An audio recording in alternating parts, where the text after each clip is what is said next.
Reit ta, gres heddiw da ni'n edrych ar rhifau sydd hefo pwyntiau degol.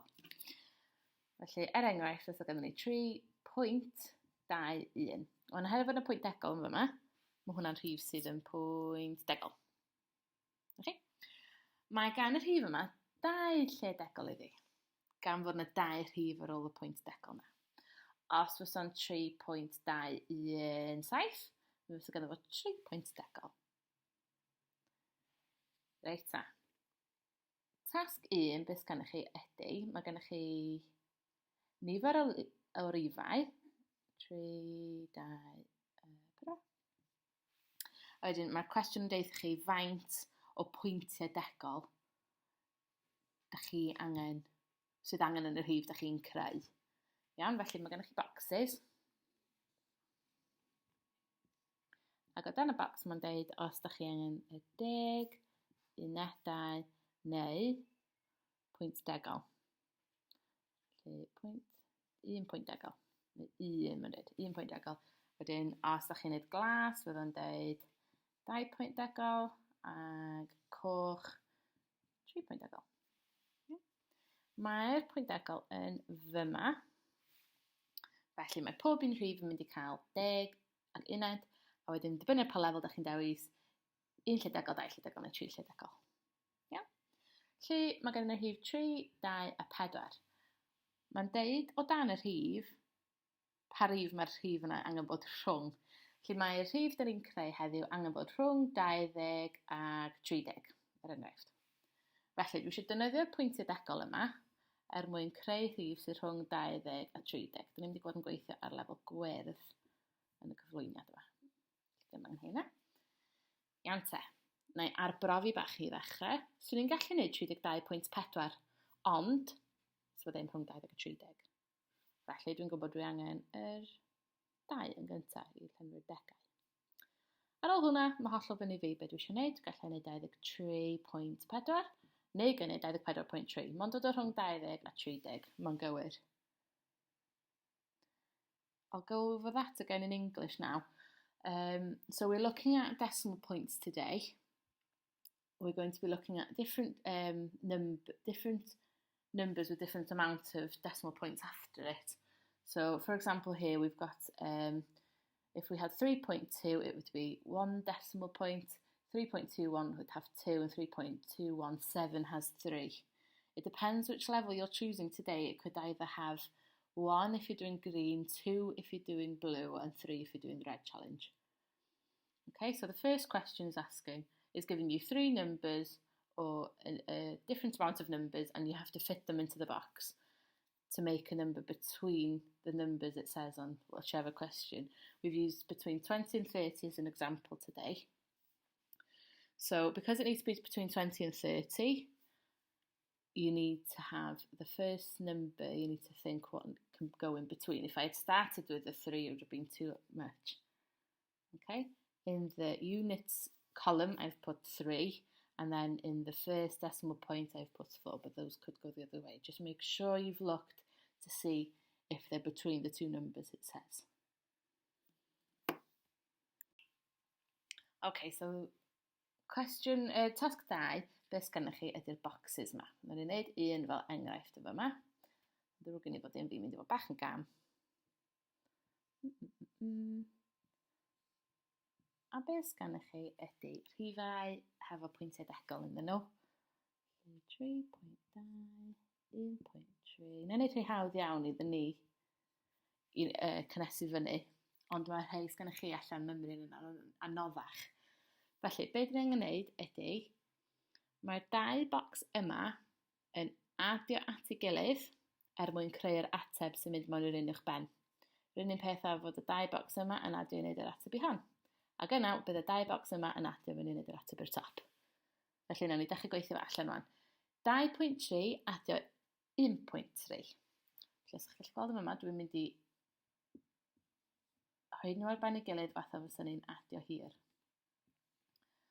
3 adio 3 yn 6. Mae'r pwynt degol yn mynd yn yr un lle, fel pan oeddwn ni'n gwneud arian, 2 adio 1 yn gwneud 3. Iawn, felly mae'r ateb i'r 2 yna yn mynd mewn i fyny wan. 1.3 adio 3.2. 1.3 adio 3.2. Pwysig iawn fach chi'n cofio roed y pwynt degol yn y union un yn lle yn fyna. A wedyn mae gennych chi'ch ateb, lle 4.5. Hein dau'n adio at ei gilydd wan. Dyma lle mae'n mynd bach yn anoddach, oherwydd fydd rhaid i ni cofio i gario rhifau drosodd. Lle 3.6 adio 4.5. Reit ta. Cymwch hafol yn fyma, gan fod 6 adio 5 yn gwneud rhif sy'n yn fwy na 10. Felly mae angen cario. Mae'n gwneud 11. Felly mae'r 1 o'r degau yn mynd i fyma, ac mae'r 1 o'r unedau yn mynd lawr i fyma. Iawn, lle 11. Yr rhif mwyaf sy'n dod gyntaf yn mynd i'r colwm drws nesaf, ac yr rhif lleia'r unedau yn mynd lawr i'r colwm yna. 1 pwynt degol, 3, adio 4, adio 1, gwneud 8. Cofiwch adio'r un bach na wedyn. 8.1 fydd yr ateb. Weithiau, bydd yna un o'r colwm y bocs. Yma'n gallu bod ar goll. Ond dyma lle mae'n mynd bach yn anoddach. Lle, na i rwbio un allan wan. Na ni gogio fod ni ddim yn gwybod be oedd y rhif oedd yn fyna. Felly, beth sy'n ni angen gwneud ydy, dwi'n gwybod fod hwn adio hwn yn gwneud hwn. Hwna'n golygu fod hwn tynnu hwn yn rhoi yr ateb ohoni mi. Felly, beth dwi'n angen gwneud ydy 4.5, lle'r un ar y top, yn mynd yn y top, wedyn dwi'n mynd i dynnu 3.2.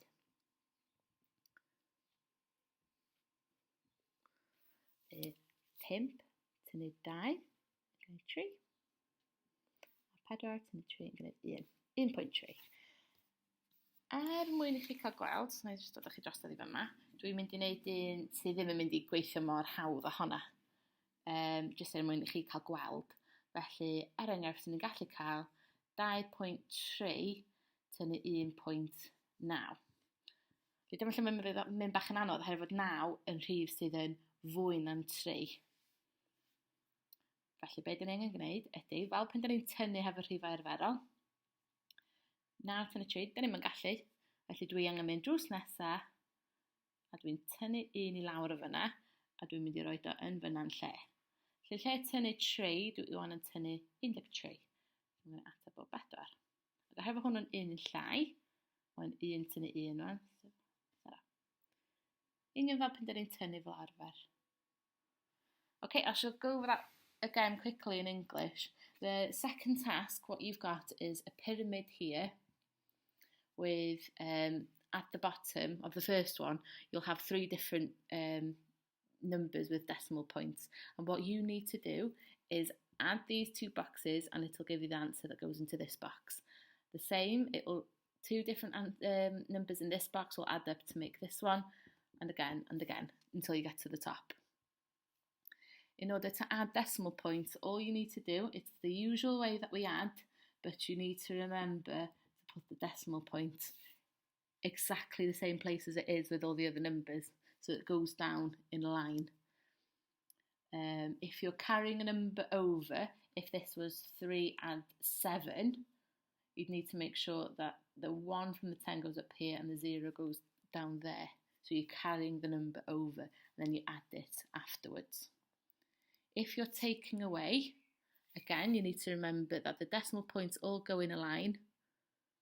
And if this number is too small for you to take away, like we did here, and 3, we tried to take away 9 away from 3, you need to go next door, you put the line through that number and make it 1 less, and then you can add a 1 there.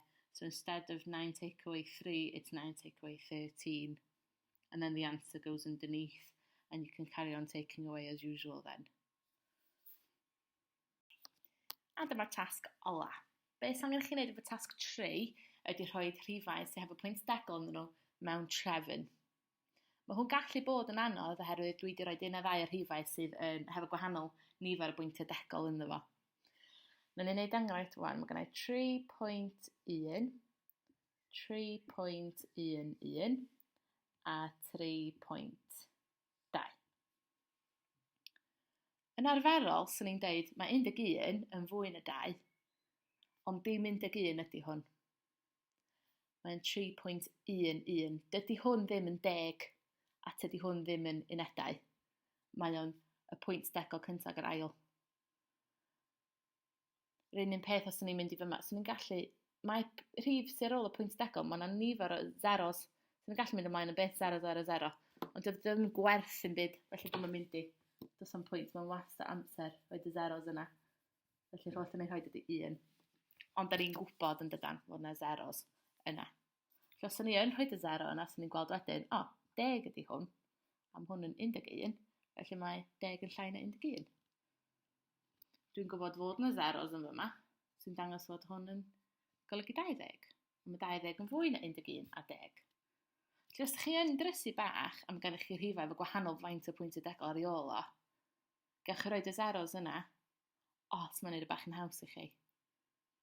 Er enghraifft, os ydych chi bach yn stuck, os mae 2.9 yn fwy neu'n llai na 2.12, so chi'n gallu roed y 0 yna i ddangos i chi mae hwn yn fwy na hwnna. Just gwnewch yn siŵr, os mae hwn efo 2 pwynt degol, byddwch chi'n roed hwn 2 pwynt degol. Unwaith ydych chi wedi gwneud gyda'r rhifau ydych chi'n un peth, so chi'n gallu rhoi nhw mewn trefn wedyn, o'r rhif lleia i'r rhif mwyaf. So the third task is to put the numbers in order from the smallest to the largest. It's a bit tricky because all of the numbers have a different amount of decimal points after. For example, we could have 3.1, 3.11 and 3.2 all in the same question. We know that every number after the decimal point has an infinite amount of zeros after it. So if you want to go and put the zeros in order to make it a bit more visual for yourselves, that's fine. Because now I can see that 3.10 is less than 3.11. I'm sorry, 3.10 is less than 3.11. And 3.20 is more than both of these.